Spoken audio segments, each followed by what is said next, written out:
सुल्तानपुर में हुई डॉक्टर घनश्याम तिवारी की हत्या का मामला अब तूल पकड़ता जा रहा है। घटना को लेकर जहां तमाम राजनीतिक दलों ने विरोध जताया है, वहीं सपा सुप्रीमो अखिलेश यादव के निर्देश पर पूर्व मंत्री मनोज पांडे के नेतृत्व में सपा का एक प्रतिनिधि मंडल आज मृतक डॉक्टर के परिजनों से मिलने उनके लंबुआ के सखौली गांव पहुंचा। परिवार से मुलाकात के बाद मीडिया से रूबरू हुए पूर्व मंत्री मनोज पांडे ने इस घटना की कठोर निंदा की। मनोज पांडे ने कहा कि ये घटना मानवता को शर्मसार और क्रूरता की सारी सीमाओं को पार करने वाली है। उन्होंने साफ कहा कि घटना को अंजाम देने वाले को शासन और प्रशासन का कोई डर नहीं है। ये घटना अपने आप में अपवाद है।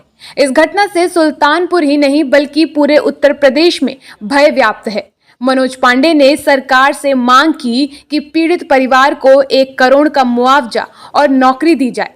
साथ ही घटना के आरोपी और उनके सपोर्ट करने वालों के खिलाफ कड़ी कार्रवाई होनी चाहिए। उन्होंने साफ कहा कि समाजवादी पार्टी इस परिवार के साथ है और जो भी मदद की जरूरत होगी वे हमेशा साथ रहेंगे।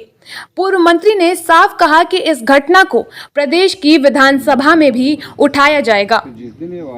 स्वर्गीय घनश्याम त्रिपाठी जी, जिनकी 23 तारीख को निर्मम हत्या हुई है, उनके परिजनों से, उनके छोटे अनुज से और उनके परिजनों से हम लोग मिल करके अपनी संवेदना व्यक्त करने आए थे। लेकिन यहां पहुंच करके जो जानकारियां मिली उससे जहां तकलीफ पहुंची, वही मैं कह सकता हूं कि ये हृदय विदारक घटना है।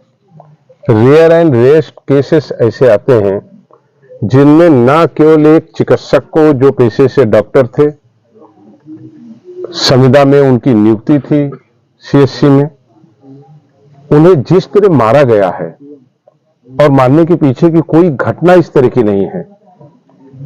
जिस तरह उनके शरीर में छेदों के निशान दिखाई दिए, मानवता को शर्मसार करने वाली, क्रूरता की सारी सीमाओं को क्रॉस करने वाली ये घटना है। एक स्वतंत्र भारत में जहां इतना बड़ा हमारा संविधान हो, ये एक व्यक्ति कैसे ऐसी घटना अंजाम दे सकता है? इससे लगता है कि न उसे प्रशासन का डर था, न उसको शासन का कोई डर है। इस घटना की जहां मैं घोर निंदा करता हूं, वही सरकार और सरकार में बैठे हुए, शासन बैठे हुए अधिकारियों से मांग करता हूं। ये अपवाद घटना है। इस घटना से मैं समझता हूं कि पूरे सुल्तानपुर ही नहीं, उत्तर प्रदेश में रहने वाले लोगों के अंदर एक डर और भय का माहौल बना है। इसमें कड़ी से कड़ी कार्रवाई करनी चाहिए। सरकार को संज्ञान में लेना चाहिए। एक अकेला परिवार के व्यक्ति थे जिनकी आय थी, उनके मृत्यु हो जाने के बाद तो कोई सहारा नहीं, क्योंकि वो कोई सरकारी कर्मचारी नहीं थे, संविदा कर्मी थे।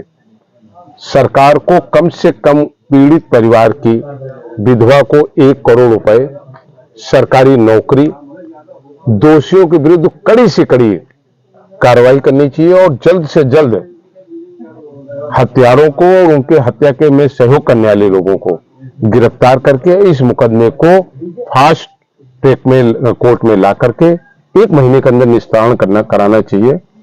अभियोजन इसका ठीक से कराना चाहिए।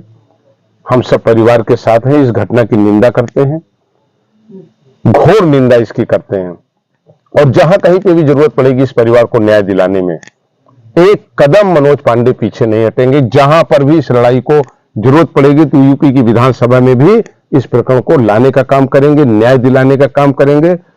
कुछ भी इसके लिए कोई सीमाओं में हम सबको जाना पड़ेगा। हमें, हमारे साथ हमारे सुल्तानपुर के ही पूर्व सांसद विधायक आदरणीय ताहिर जी आए हुए हैं। हम सब लोग, हमारी पार्टी इस पीड़ित परिवार के साथ है और इनको न्याय दिलाने के लिए हर संभव हम सब मदद करने का काम करेंगे। इस घटना की घोर निंदा करते हैं और इस घटना की तह तक जाना चाहिए। ऐसे अपराधियों को जो निरंकुश हैं, जिनके अंदर इस चीज का भी नहीं दर्द है और डर नहीं है कि एक व्यक्ति को, ये तो तालिबानियों की सजा दी गई, अंग्रेजों ने भी इस तरीके से किसी को नहीं यातना दी होगी। जिस तरह लोगों ने, परिजनों ने बताया कि ड्रिल मशीन से छेद कर करके मारा गया, ऐसे लोगों के साथ कड़ी कार्रवाई हो, इन परिवार को इंसाफ मिले और जो हमने मांग कही है कि परिजनों को, उनकी विधवा पत्नी, उनके बच्चों के पालन पोषण के लिए 1 करोड़ रुपए की राशि और सरकारी नौकरी उनकी पत्नी को तत्काल सरकार दे, ये हमारी मांग है। मान लीजिए इतनी क्रूर थी कि वहीं बगल में एक और हत्या हुई थी अभी कुछ दिन पहले, और भी बहुत हत्या एक बगल के गांव बेदूपारा में घटना के बारे में हमें जानकारी मिली कि एक नवयुवक जिसकी 22-23 साल उम्र थी, मैंने उस घटना को संज्ञान में लिया है और उस घटना की पूरी जानकारी लेने का काम करूंगा और इस घटना में भी उच्च अधिकारियों से बात करूंगा और इसको भी विधानसभा में लाने का काम करूंगा। दोनों मामले आएंगे विधानसभा में।